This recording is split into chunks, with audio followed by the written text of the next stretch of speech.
Hi, welcome to Everyone Can Jam. This is a place where everyone can learn to play music, and today I wanted to talk about chord shapes on the guitar that are movable, but they're not bar chords.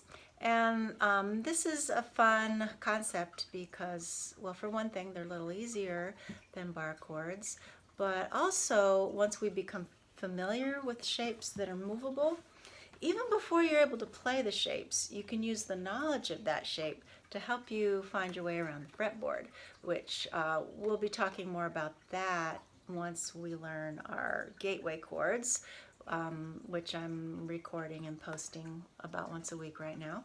And you'll learn how all that works. But today I wanted to focus on one shape and how we can use it as a movable shape. And so even if you are a beginner and you can't make the C chord shape yet, there's still some really helpful things you can learn about how the fretboard works, and I think you'll learn something that you remember and you'll be able to use it again later. So I'm going to make the C chord shape. Okay.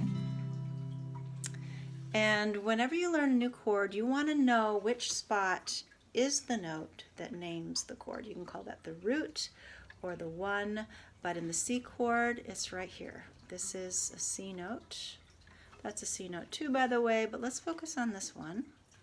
Okay. So if we play this shape here, it is a C. And if we play only the strings that we're fretting, I'm going to do that by using certain fingers. You can see if I go 2 frets higher, it's a D, 2 frets higher is an E, 1 fret higher is an F, and so on. But if you strum it, you have some open strings that may or may not sound good. Here's a C, 2 frets higher would be a D note, so that would be a D chord with a couple of open strings that may or may not sound good depending on how you're using the chord. 2 frets higher, this would now be E, and here F. But watch what, and there's different ways we can deal with those open strings. So some of these shapes will have open strings and they'll sound good in some places and other places they won't. We can deal with that in a couple ways. Let's do my favorite first. Let's take this finger here and move it to the 6th string. That's a G note, that's part of a C chord too. And put pinky. This is a shape that is handy for C in a lot of times, in a lot of places. Hear that deeper note? That's the G. But remember, this spot right here was a C note. So if we go 2 frets higher, it's now a D chord. And depending on how you use it, you may or may not like the sound of those open strings. We'll talk about how to mute the strings in a minute. So this would be a D, 2 frets higher would be E. There are some weird notes in that one. 1 fret higher would be F, because E and F are close to each other. Now, I really like the sound of the open strings in this F chord. And if we go 2 frets higher, then we have a G chord. So that note right there is a G. That note right there is F, names the chord. That note right there is a C. So you may have noticed a lot of songs have C, F, and G. So if we play C here, and then we move up to the F.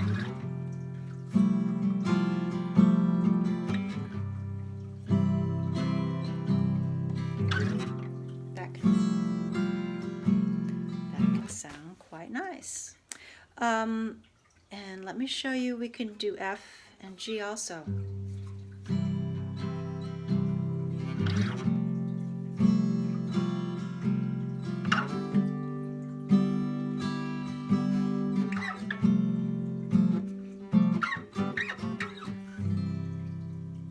And let's just talk about a couple other things that are going to help this sound nice.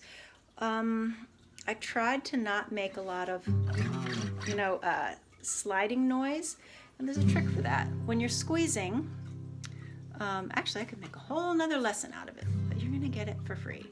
When you're squeezing, if you just turn your fingers a little bit that way, it kind of unsticks the string from your fingers is the best way I know how to say it. You just turn a little bit away. If I'm gonna slide this direction, turn a little bit away from the direction you're going. And that makes it so you can slide with less noise. So if I'm up here and then I want to slide back down, I turn a little bit away from the direction I'm going to slide.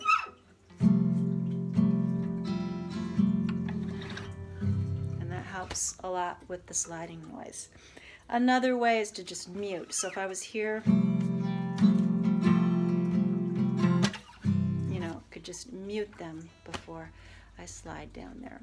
Another thing that you need to know when you're sliding is don't watch like the line from your eye to the chord. When you're sliding, you don't want to be watching your hand slide. When I'm about to slide, I want to look at where I'm going to land. So when I'm about to slide, I look here. And then when I'm sliding, that helps me stop at my destination. So I'm looking right here.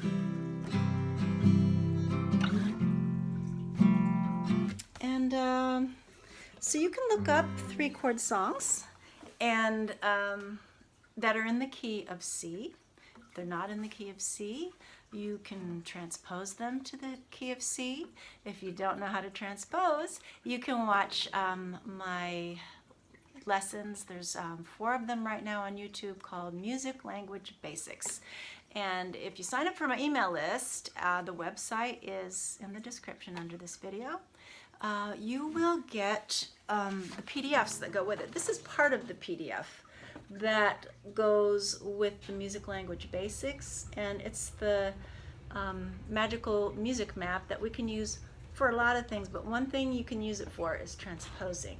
So if you had a song that was in the key of G, which would use G and C and D, you can transpose it to the key of C and use C, F, and G and try out your new chord shapes. Not all songs will sound good. Oh, I just remembered I have to show you how to mute strings if you don't like those open strings ringing. We can do that too. So I really like the sound of the open strings in these shapes, but they won't sound good with every song. But here's a couple songs, 3 actually, where I think they sound pretty good.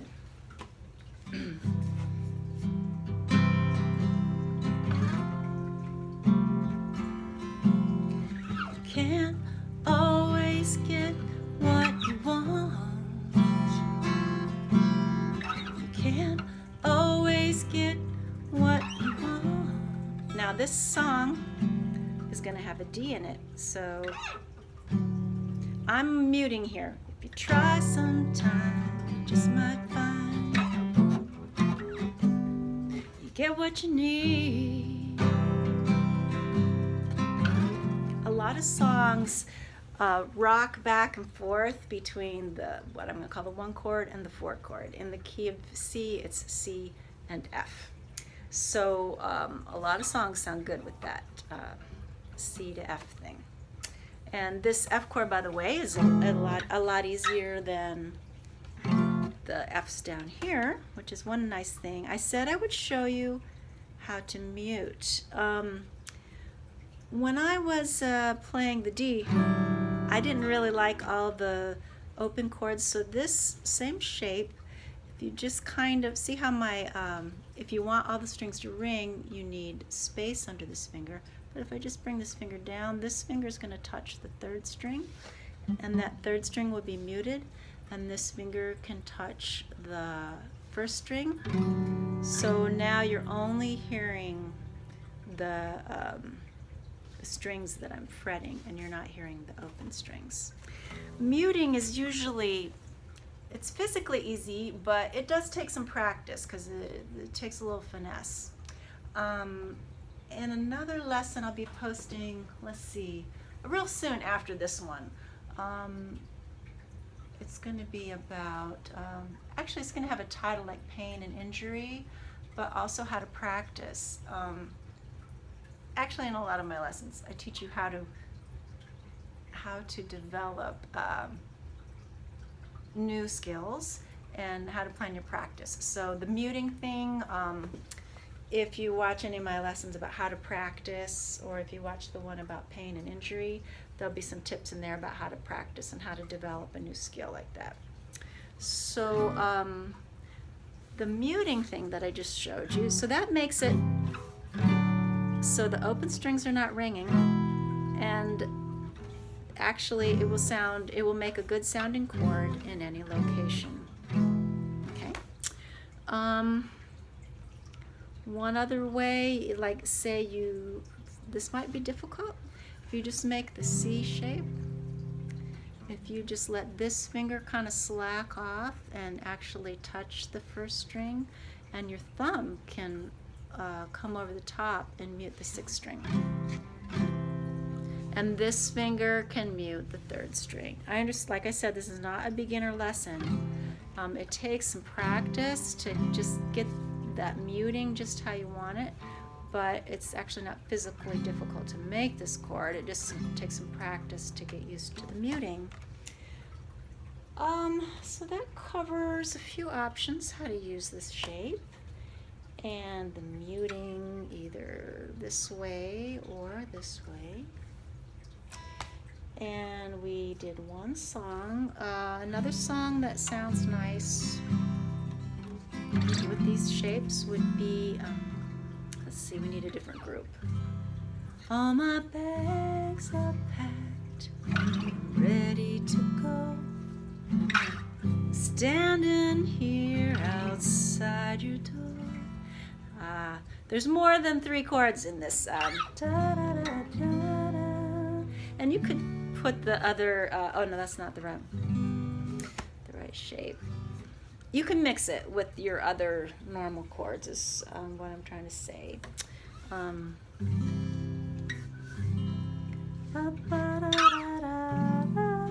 Let's see.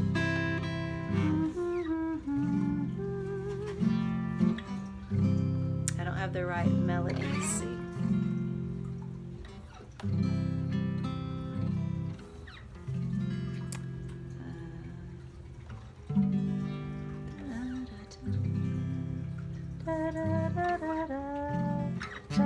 There it is.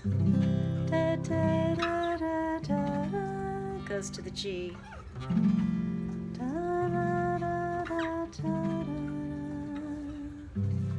The beautiful lady G is walking right next to me.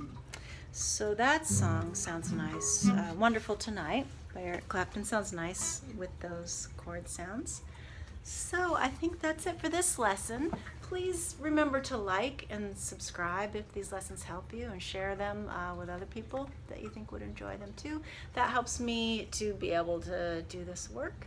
And we have lots of fun things coming right up. So I'll see you then, and remember to get on my email list by going to my website, which is in the description. And this magical music map is the PDF that goes with music language basics. Talk to you later. Bye.